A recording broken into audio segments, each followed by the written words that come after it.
shows 10 mg for about 8 to 5 minutes. Now coming to the 10 minutes, here sustained release it has shown 20 mg, but here in extended release it again shows 10 mg. Here the release is same. Here the release is same at different time intervals. So called as extended release. Whereas in sustained release, the release is not same. So the concentration of releasing the medicament is not same. That is called sustained release. So this is the major difference between sustained release and immediate release. Sustained release and extended release. Now immediate release means I already told you it releases immediately and it shows immediate onset of action, but not like parenteral. It takes time, but parenteral means within seconds it shows, but it shows like within minutes. So there is huge difference between release of tablets and parenterals. That is another topic.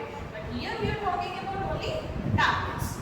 Okay, so these are types of tablets, and now these tablets can be prepared by using 3 steps.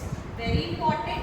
So one is wet granulation, second one is dry granulation, and the third one is direct compression.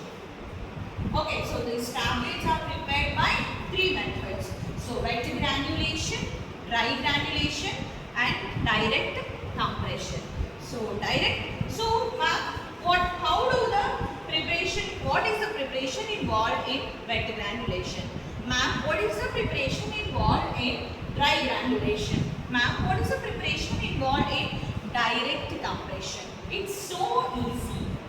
The granulation process is so easy, but here there would be some differences in considerations. Let me take, as the name indicates, first one is wet granulation. First one is wet granulation.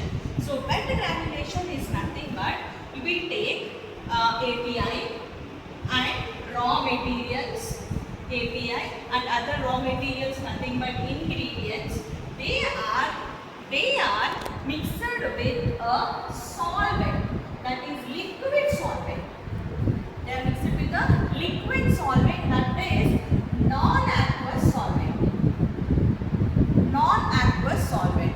Understood? Sorry, aqueous solvent, non-aqueous. Aqueous solvent. They are mixed with the aqueous solvents, and after mixing with the aqueous solvents, it forms like a duff mass like chapati. You know chapati, right?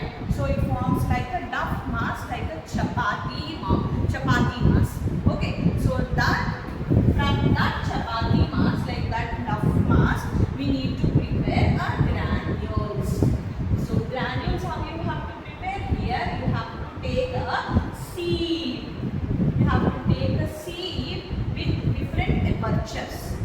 Okay, so the minimal sized apertures you need to consider. Mesh, nothing but mesh you need to consider, and this mold need to be pressed here. Then we will get granules.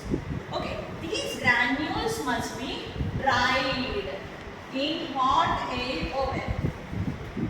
Okay, at 60 degrees centigrade. 60 degrees centigrade.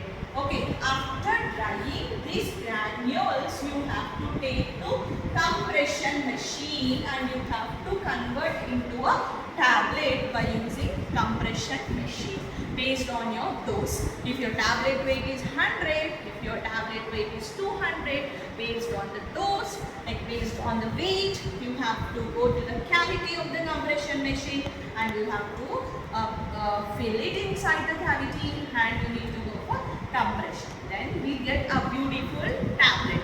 So these are the steps involved in the wet granulation method.